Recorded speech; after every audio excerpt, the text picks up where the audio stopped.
kulan ay isugu yimaadeen mas'uuliyiinta safaaradda Soomaaliya ay ku leedahay wadankaasi Uganda oo ay ka soo qayb galeen qaybaha kala duwan ee bulshada Soomaaliyeed iyagu ku dhaqan magaalada Kampala ayaa waxa ay si weyn u soo dhaweeyeen doorashada dhawaan ka qabsatay wadankaasi Soomaaliya ee lagu doortay gudoomiyaha cusub ee baarlamaanka Soomaaliya sidoo faafaynta warkan uu ku eegayo wariyaheena Maxamed Yamani. kulanka way soo qabanqaabisay safaaradda Soomaalida ee dalka Uganda ayaa waxa ka soo qayb galay qunsulka safaaradda Soomaalida odayaasha dhaqanka iyo arday wax ka barata dalkan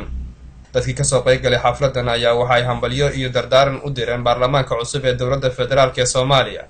gaar ahaan gudoonka baarlamaanka Professor Maxamed Cismaan Jawaari waxaan ka isugu nimid inaan u hambalyeeno baarlamaanka cusub ee Soomaaliya iyo gudoonka ay doorteen waxaan rajaynaynaa ilaahay inuu naga bixiyo ilaahay kuma gaarto aan laga bixiyo dowlad kale oo xalaal ilaahay inuu noo dhiso عندي رتبة الوطن لكن أنا لا يحب لنا عد صومالي هكتر أو خير كويس لا يقول مصير. كان مسؤول وحكى معنا وهو يتغير لو في لنا يبتانا أمة الصومالية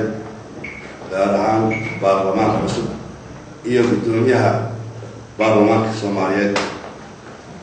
ونكاس ونلسوي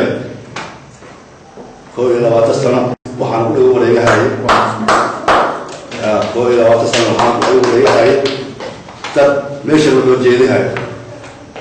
وأقول طول قبل لكن ما الصومال يجي هذه سديش وحنقول عيني بإذن الله تعالى إن الموضوع كوي كسر بحلها أمة الصومالية وحن إذا كفرنا سنة بحل الصومالية وبرلمانك نروح أنت بعد وريني وحن أكثر وكمل جننا الشعب عظمة وحن مثل سنة عظمة وهذا ما نقول بتاريخ يسمى قصو تعرفوا قصو إن نرى سنة كبيرة هل كمان وحن آدي ومهد علمية قدوميها برلمانك الصومالية أو دورتي بروفيسور شيخ عثمان waxaa sharaf weyn noo ah inaan maanta hambalyo iyo bogaadin u dirno dowladda Soomaaliyeed ee ka soo shaqeysay horumarkan lixaad kale ee maanta loo talaabsaday kaasoo maanta laga gudbayo kumeel gaarnimadii loo gudbayo dowlad rasmi ah.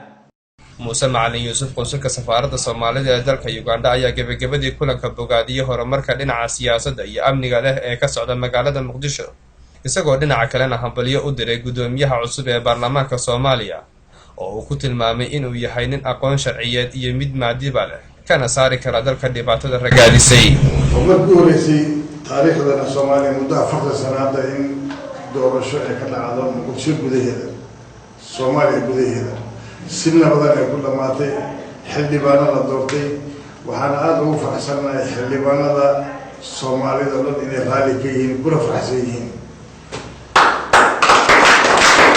waxaanu si gaar ah ugu hambalyeynaa guddoonka cusub ee baarlamaanka Professor Maxamed Cismaan Jawaari oo nin professor anigu gaar ahaan ma aqaan laakiin si taariikhdiisa waa qoran tahay internetyada iyo adduunka dhan baa lagu yahay idaacadaha la sheegay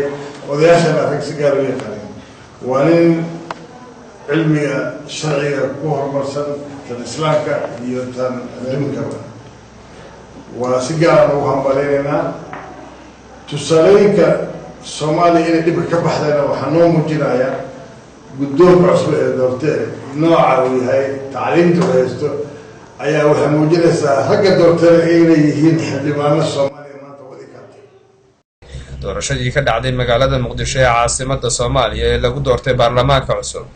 ayaa Soomaali badan oo dalka iyo dibadda ku nool ay si weyn u soo dhaweeyeen kadib doorashadii gudoomiyaha baarlamaanka Soomaaliya ayaa waxaa dunida daafaha kala duwan Soomaalida ku nool waxay hambalyo u dirayaan gudoonka cusub ee baarlamaanka Soomaaliya